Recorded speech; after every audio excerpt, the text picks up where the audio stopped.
taong iglesia, gidalata daygol siya sa pagsinati ning Kristong nagtubo.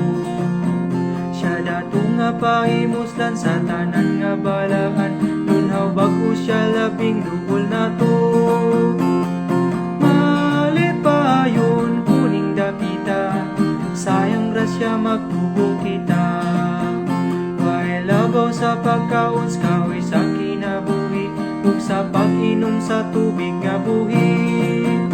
Di kini tulungaan o simbahan sa kahanginan, apan tanaman nga iyang kapuksan.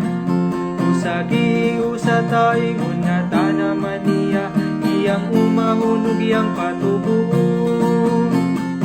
Palipayon kuning dapita, sayang grasya magtubo kita. Labaw sa pagkaon, kahoy sa kinabuhi, ug sa pag-inom sa tubig nga buhi.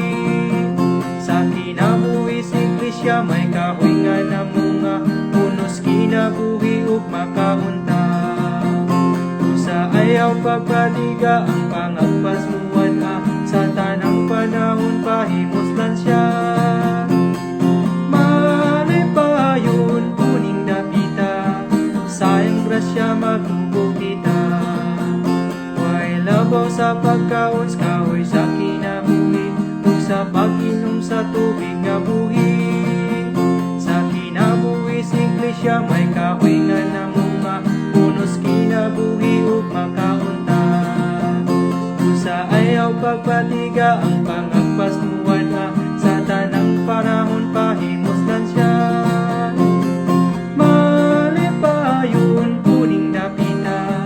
Sayang grasya magtubo kita. Way labaw sa pagkaon, kahoy sa kinabuhi, ug sa pag-inom sa tubig nga buhi. Natagbaw ba kamo nga gidalata sa Ginoo, sa iyang kalipayan ug kadato? Usa magkalipay ta sa espiritu, magyasta sa tanaman nga dagaya ug bunga. Malipayon kuning dapita, sayang grasya magtubo kita. Way labaw sa pagkaon, kahoy sa kinabuhi, ug sa pag-inom sa tubig nga buhi. Malipayon kuning dapita, sayang grasya magtubo kita.